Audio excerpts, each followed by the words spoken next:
banget ya tadi kajiannya, Masya Allah. Iya, tadi kan ada 3 poin. Yang pertama itu tahsin, tilawah, sama satu lagi poin ketiga apa, Pak? Aku juga lupa lagi nggak nyatet. Ya gimana dong? Oh iya, kan ada Kalam TV. Gak keingetan, kita nonton ulang lagi aja. Nontonnya di HP aku ya. Oke, nih. Tadi yang mana ya? Kok ini ya? Oke, kita percepat. Oh iya. Nah, yang ini Kak. Oh, Nih. Oh, yang ketiga tahfiz Kak. Oh iya, tahfiz ya? Iya. Oke, aku catat dulu.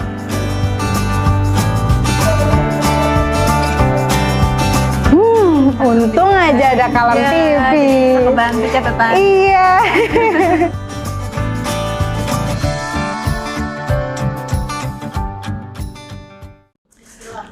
Ramadan adalah membakar hawa nafsu kita, membakar kemalasan kita, membakar dosa-dosa kita.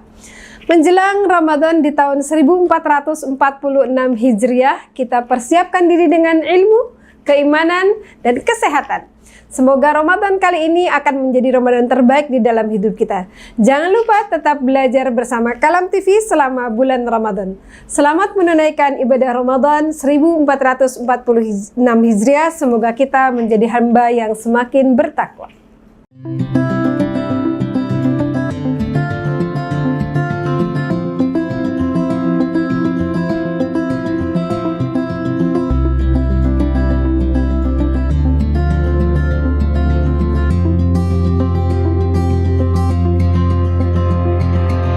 Berawal dari sebuah mimpi dan harapan, Kalam TV hadir pada tahun 2016 sebagai channel di platform YouTube untuk mensyiarkan Islam seluas-luasnya dengan tayangan-tayangan yang menarik, inspiratif, dan juga penuh dengan nilai hal-hal edukasi.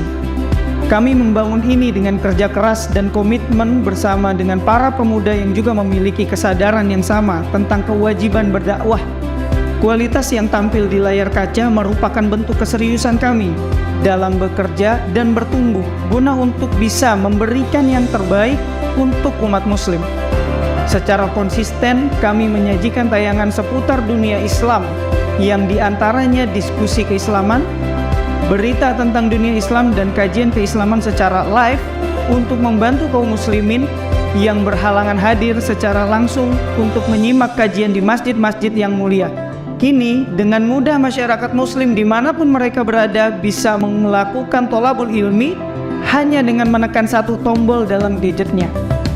Kurang lebih ada 20 tayangan live streaming dalam sepekan yang akan membantu masyarakat muslim Indonesia khususnya dan dunia pada umumnya menyaksikan kajian dengan mudah dan menyenangkan di channel YouTube Kalam TV.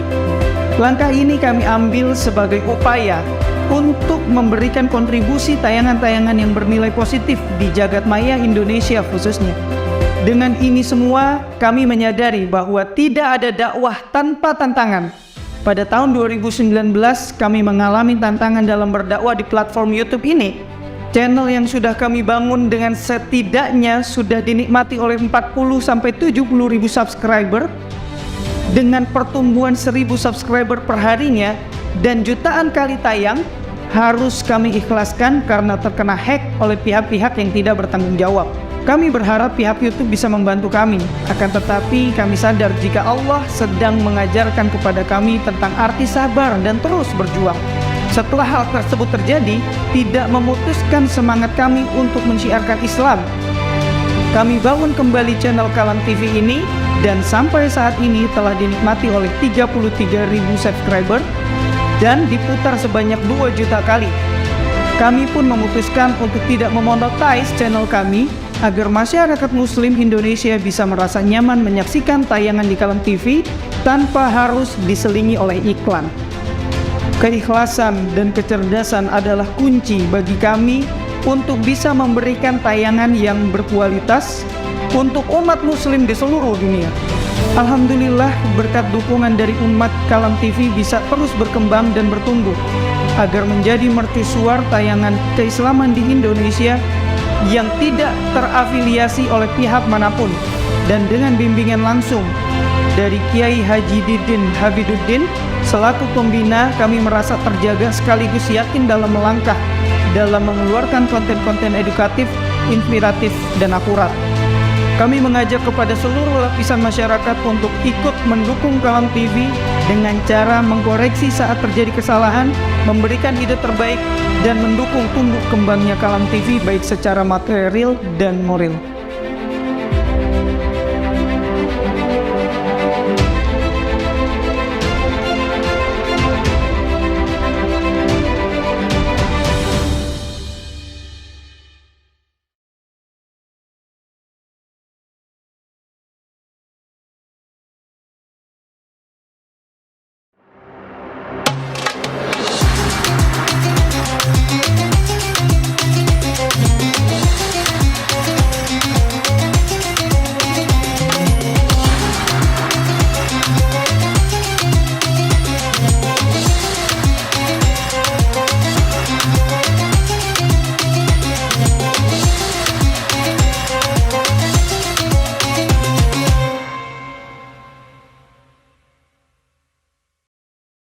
Assalamualaikum warahmatullahi wabarakatuh. Bapak Ibu jamaah Kalam TV dimanapun berada, kembali lagi bersama saya Vera Farfala di Syiarkan Ramadanmu di Kalam TV. Nah, insya Allah dalam sesi kesempatan ini saya masih bersama Ustazah Aisufi Jatiningsih. Ya, Assalamualaikum Ustazah. Waalaikumsalam warahmatullahi wabarakatuh. Sehat ya? Alhamdulillah. Alhamdulillah. Semangat Ramadan. Semangat ya.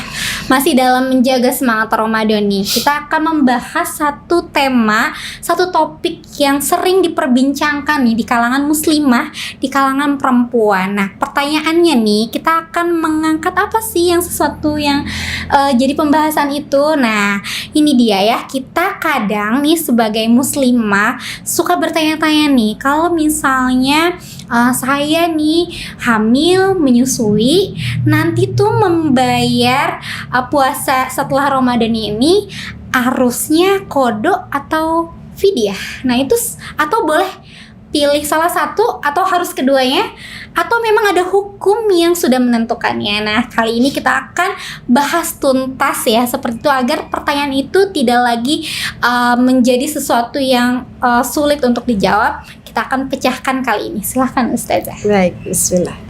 Assalamualaikum warahmatullahi wabarakatuh. Pemirsa sekalian, masalah ini setiap tahun muncul. Kenapa? Karena setiap Ramadan pasti ada muslimah yang hamil, yang menyusui. Sehingga pertanyaannya, kalau hamil menyusui nanti beres Ramadannya tuh saya harus qada lagi nggak sih? Atau cukup fidyah aja ketika Ramadannya? Atau pas Ramadannya fidyah, pas selesai Ramadannya qada? Atau gimana? Itu ada. Jadi sebelumnya kita akan bahas dulu ya ayatnya, sebelum kita masuk kepada kaidah fikihnya, karena itu para ulama berbeda pendapat ya. Tapi mari kita lihat ruhnya dulu ya, ruh dari dispensasi yang Allah berikan. Ketika Allah sebutkan di Al-Baqarah ayat 184, "Faman kana minkum maridhan aw 'ala safarin fa'iddatun min ayyamin ukhar." Barang siapa yang di antara kalian ketika bulan Ramadan itu maridhan au ala safarin. Ini maridnya nggak dijelasin nih. Sakitnya tuh yang sakit gimana? Kalau panu, kurap boleh gak? Itu juga sakit. Eksim juga sakit, sakit gigi juga sakit ya kan? Kemudian au ala safarin fa'iddatun min ayyamin ukhar. Maka harus ganti di lain hari, artinya di luar Ramadan. Lalu masih lanjut, wa 'alal ladzina, dan bagi orang-orang yang yutiqunahu, orang-orang yang kepayahan, fidyatun, maka bagi dia adalah mengeluarkan fidyah ta'am miskin, dengan memberi makan orang miskin. Nah, yang disebut dengan yutiqunahu itu yang mana sih? Yang kepayahan itu yang mana? Apakah nenek-nenek yang udah tua renta? Apakah yang lagi sakit menahun, sakit akut, dan seterusnya, atau juga termasuk ibu hamil? Nah, dari sini nih perbedaan pendapat itu muncul. Lalu kemudian kita teruskan dulu ya, supaya kita punya pemahaman yang komprehensif. Faman tatawwa'a, tapi barang siapa yang tatawwa'a, dia punya kemampuan, sakit safar atau walaupun kepayahan itu diperbolehkan untuk fidyah, tapi kalau faman tatawwa khairan fahuwa khairul lah. Maka kalau kita mempunyai kemampuan lebih dari itu, fahuwa khairul lah, maka itu lebih baik bagi kita. Ini maknanya kalau kita ada yang mengatakan ini tuh tentang fidyahnya. Jadi fidyah itu kan sebetulnya ketentuannya cuma 1 mud bahan pokok. Jadi kalau misalnya cuma dengan memberikan beras aja, nasi aja, boleh, udah cukup. Tapi kita punya lebihan nih, maka melebihkan itu lebih baik. Lalu kemudian Allah sebutkan tuh, wa antasumu khairul lakum in kuntum ta'lamun. Tapi yang jelas ya, saum itu lebih baik buat kamu kalau kamu mengetahui kata Allah. Jadi kalau ada kalimat in kuntum ta'lamun, seandainya saja kamu tahu, maka itu artinya sebagian besar manusia itu tidak tahu persis kedahsyatan saum di bulan Ramadan.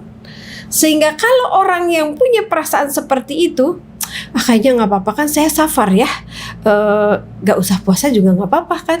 Kalau berbicara fikih aja, kalau saya mau ke Kalimantan, dari rumah ke bandara pakai mobil AC, di bandara tunggu di lounge setengah jam, habis itu terbang 2 jam, nyampe ke sana zuhur. Kalau pakai fikih secara jarak boleh kita nggak saum.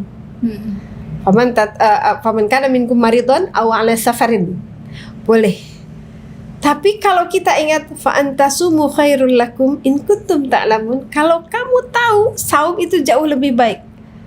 Kita lihat di ayat 185-nya, wa man kana minkum maridun aw ala safarin, barang siapa yang marid atau berada dalam safar, maka dia harus menggantinya ayaman ukhar, di hari yang lain. Di ujungnya Allah katakan yuridullahu bikumul yusra wala yuridu bikumul usra. Adanya rukhsah itu bukan berarti kemudian kita jadi tashil. Tashil itu apa sih? Gampang-gampangin gitu ya. Kenapa nggak puasa, kan saya lagi sakit. Sakitnya apa? Eksim. Kan itu kan sakit kan, harus diobati, harus ke dokter. Tapi kan itu nggak bikin kita jadi pingsan kalau puasa gitu kan. Jadi akhirnya dikembalikan kepada keimanan kita. Kalau misalnya kita masih punya kemampuan, saum itu lebih baik. Rasulullah SAW dalam sebuah safar di bulan Ramadan bersama para sahabatnya, ada seorang sahabat yang nutupin kepalanya pakai anduk basah sambil terhuyung-huyung, mungkin kondisinya tidak terlalu baik. Rasulullah bertanya, kenapa kamu? Kita kan lagi saum ya Rasul, saya kepayahan. Kan ada rukhsah boleh kita untuk tidak saum. Tapi Rasulullah tidak berbuka. Sahabat itu berbuka. Karena apa? Allah tuh menyuruh saum tuh bukan untuk mayah-mayahin kita gitu. Kalau memang kita kepayahan, kerepotan, kesulitan, memudaratkan badan kita, boleh kita nggak puasa. Nah, orang yang hamil, orang yang menyusui, itu masuknya ke dalam kategori wa 'alal ladzina yutiqunahu, orang yang kesulitan. Nah, bagaimana hukumnya? Ini khilaf di kalangan para ulama. Imam Syafi'i dan Imam Ahmad mengatakan kalau orang yang hamil atau menyusui itu dia harus qadha dan harus fidyah kalau yang dikhawatirkannya itu adalah janinnya. Oh iya. Kalau yang dikhawatirkan janinnya, si ibunya kan sehat. Iya betul. Iya kan? Maka dia harus qadha juga harus fidyah. Keduanya ya. Qadha dan Kalau yang dikhawatirkannya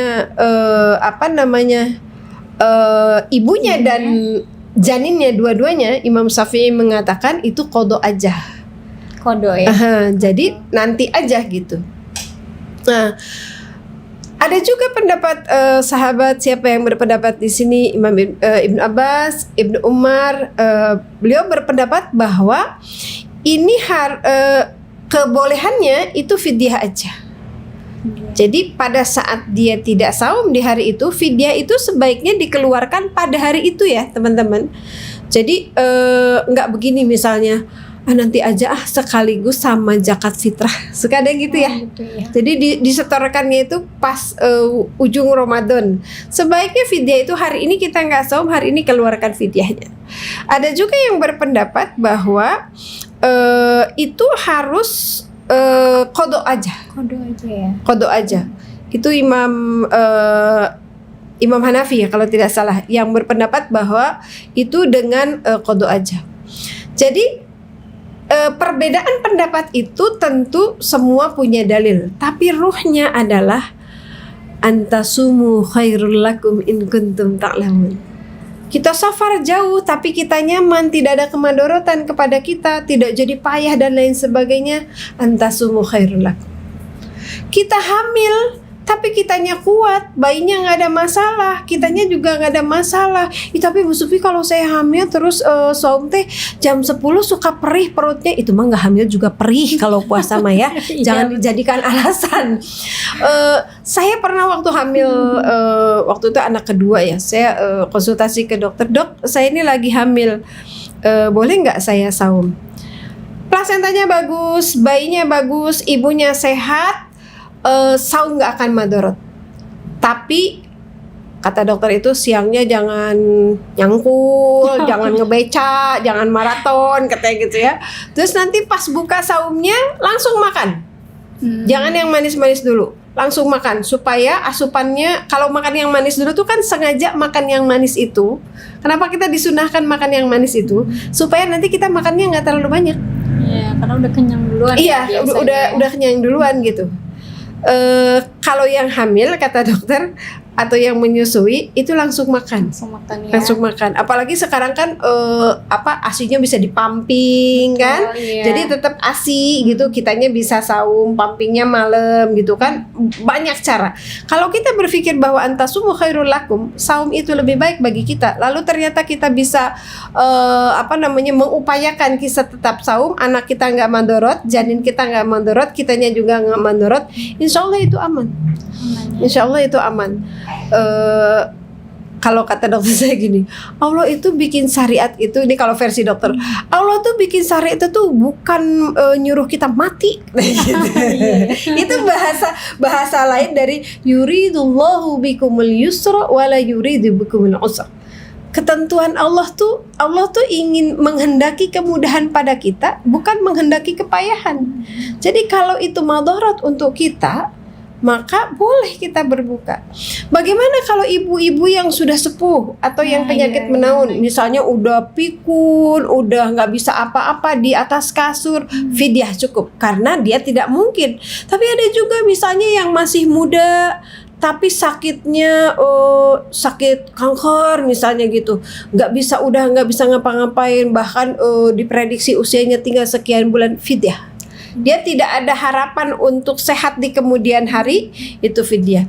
Begitu juga kepada ibu hamil yang qadarullahnya misalnya ya tiap tahun hamil. Tahun ini hamil, tahun depan menyusui, tahun depannya lagi hamil lagi, tahun depannya lagi menyusui, tak berujung. Sebagian ulama berpendapat yang itu cukup dengan fidyah. Cukup dengan fidyah. Karena dia tidak mempunyai tenggat waktu. Tapi kalau yang hamilnya misalnya 5 tahun sekali gitu ya, itu lebih baik saum. Jadi dikodok di lain harinya. Jadi kunci memahaminya itu adalah antasumu khairul lakum in kuntum ta'lamun. Itu kan kalau dikatakan, coba kalau kamu tahu saum itu lebih baik tahu gitu kan. Kalau bahasa sederhananya gitu ya, itu tuh lebih baik tahu. Nah jadi boleh fidyah kalau kita memang merasa kita payah, tidak mampu. Kapan dibolehkan fidyah? Ketika kita tidak punya kemampuan pada saat itu, misalnya lemah dan seterusnya. Jadi nanti ada ketentuan fikihnya ya. Jadi Imam Syafi'i mengatakan fidyah dan qada bagi ibu hamil atau ibu menyusui yang mengkhawatirkan kondisi anaknya, dianya sehat. Kemudian Ibnu Umar, Ibnu Abbas mengatakan fidyah aja cukup. Kemudian Imam Hanafi mengatakan qada aja, kecuali kalau yang dikhawatirkannya itu adalah ibunya dan anaknya sekaligus, maka dia harus qada dan fidyah. Wallahu a'lam bishawab.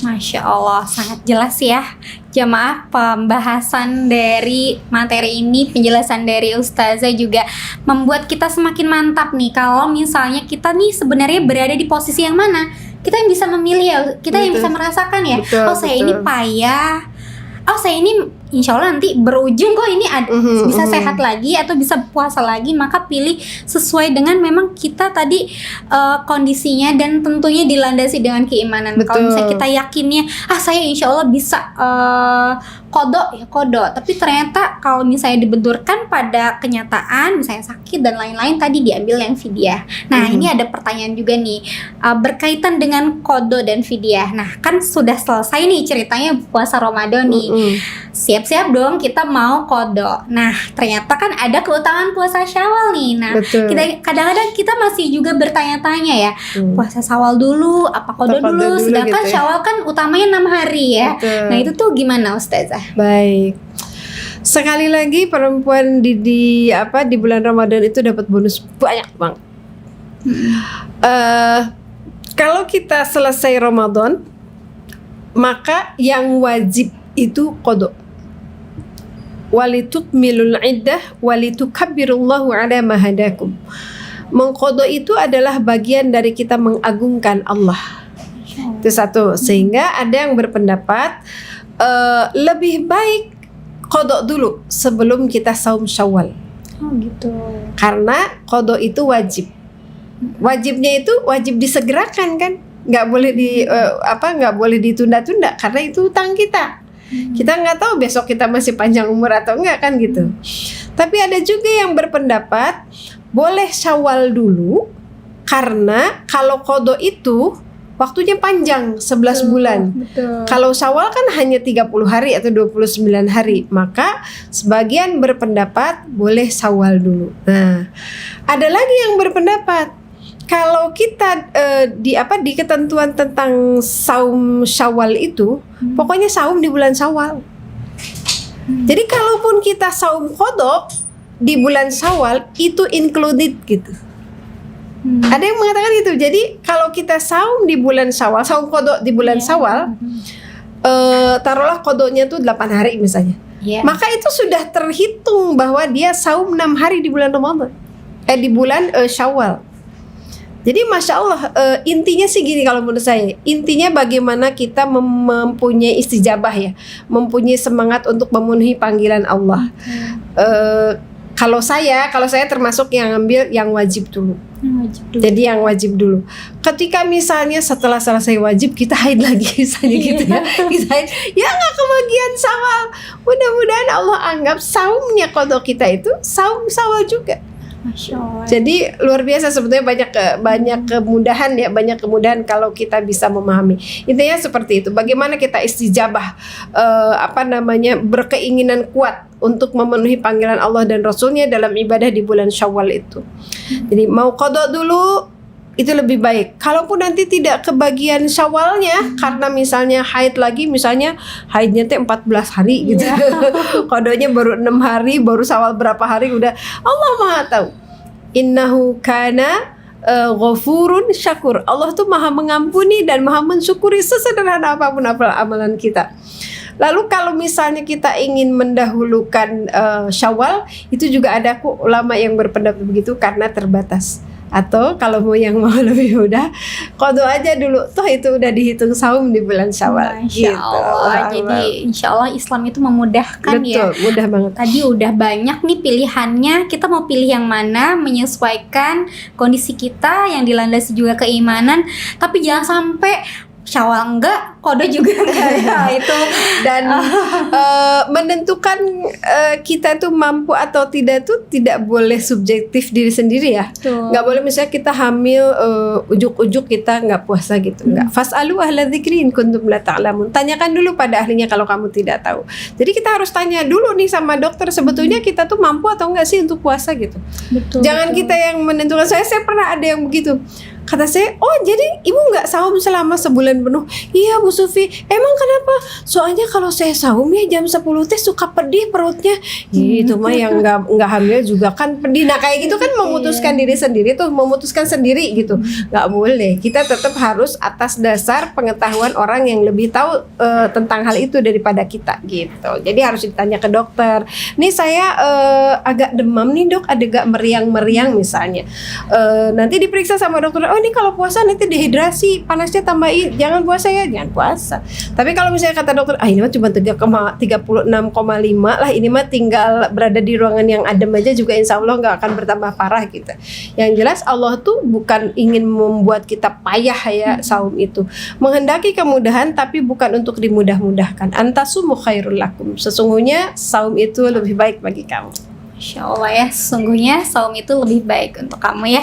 Baik pemirsa Jamaah TV, Jamaah Kalam TV dimanapun berada, insya Allah kita sudah mempunyai lebih banyak bekal nih untuk siap ya mempersiapkan Ramadan menjadi lebih baik. Nah terima kasih Ustazah untuk sesi sharingnya. Sampai ketemu di sesi selanjutnya. Amin, insya Allah. Semoga bermanfaat untuk kita semuanya. Wabillahi taufiq wal hidayah. Wassalamualaikum warahmatullahi wabarakatuh.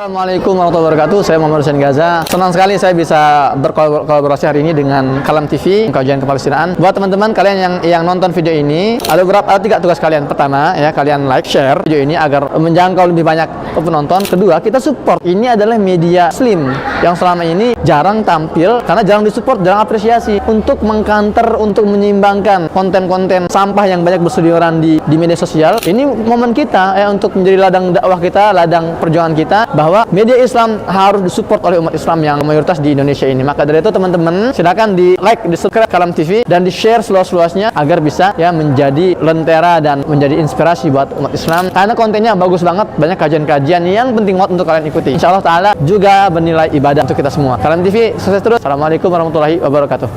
Allahumma salli ala sayyidina Muhammad wa ashghilil zalimin bil zalimin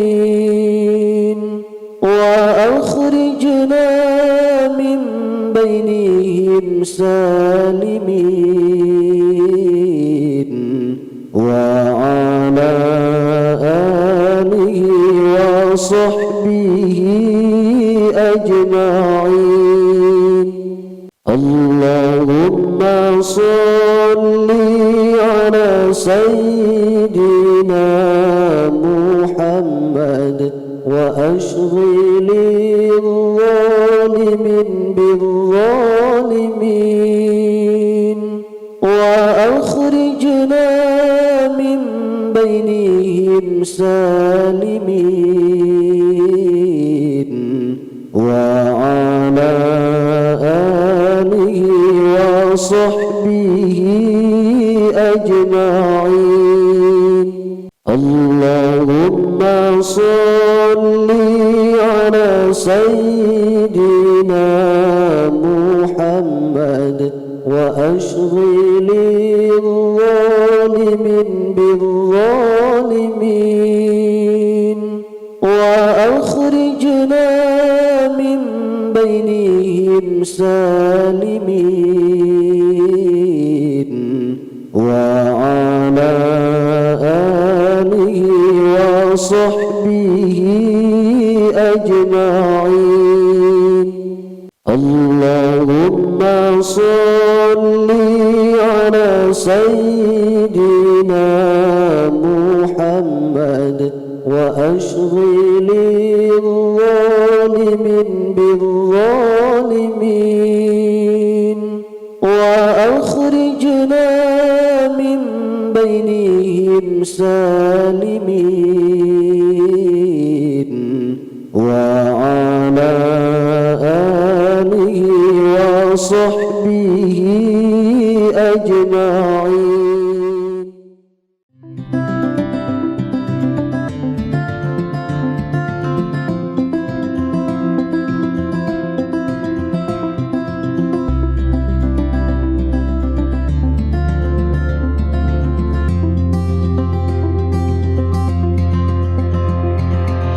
Berawal dari sebuah mimpi dan harapan, Kalam TV hadir pada tahun 2016 sebagai channel di platform YouTube untuk mensyiarkan Islam seluas-luasnya dengan tayangan-tayangan yang menarik, inspiratif, dan juga penuh dengan nilai hal-hal edukasi.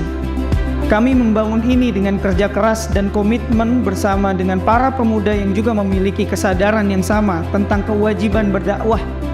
Kualitas yang tampil di layar kaca merupakan bentuk keseriusan kami dalam bekerja dan bertumbuh guna untuk bisa memberikan yang terbaik untuk umat muslim. Secara konsisten kami menyajikan tayangan seputar dunia Islam yang diantaranya diskusi keislaman, berita tentang dunia Islam dan kajian keislaman secara live untuk membantu kaum muslimin yang berhalangan hadir secara langsung untuk menyimak kajian di masjid-masjid yang mulia. Kini, dengan mudah masyarakat muslim dimanapun mereka berada bisa melakukan tholabul ilmi hanya dengan menekan satu tombol dalam gadgetnya. Kurang lebih ada 20 tayangan live streaming dalam sepekan yang akan membantu masyarakat muslim Indonesia khususnya dan dunia pada umumnya menyaksikan kajian dengan mudah dan menyenangkan di channel YouTube Kalam TV. Langkah ini kami ambil sebagai upaya untuk memberikan kontribusi tayangan-tayangan yang bernilai positif di jagat maya Indonesia khususnya. Dengan ini semua, kami menyadari bahwa tidak ada dakwah tanpa tantangan. Pada tahun 2019, kami mengalami tantangan dalam berdakwah di platform YouTube ini. Channel yang sudah kami bangun dengan setidaknya sudah dinikmati oleh 40-70 ribu subscriber, dengan pertumbuhan 1000 subscriber per harinya dan jutaan kali tayang, harus kami ikhlaskan karena terkena hack oleh pihak-pihak yang tidak bertanggung jawab. Kami berharap pihak YouTube bisa membantu kami, akan tetapi kami sadar jika Allah sedang mengajarkan kepada kami tentang arti sabar dan terus berjuang. Setelah hal tersebut terjadi, tidak memutuskan semangat kami untuk mensiarkan Islam. Kami bangun kembali channel Kalam TV ini dan sampai saat ini telah dinikmati oleh 33.000 subscriber dan diputar sebanyak 2 juta kali. Kami pun memutuskan untuk tidak memonetize channel kami agar masyarakat muslim Indonesia bisa merasa nyaman menyaksikan tayangan di Kalam TV tanpa harus diselingi oleh iklan. Keikhlasan dan kecerdasan adalah kunci bagi kami untuk bisa memberikan tayangan yang berkualitas untuk umat muslim di seluruh dunia.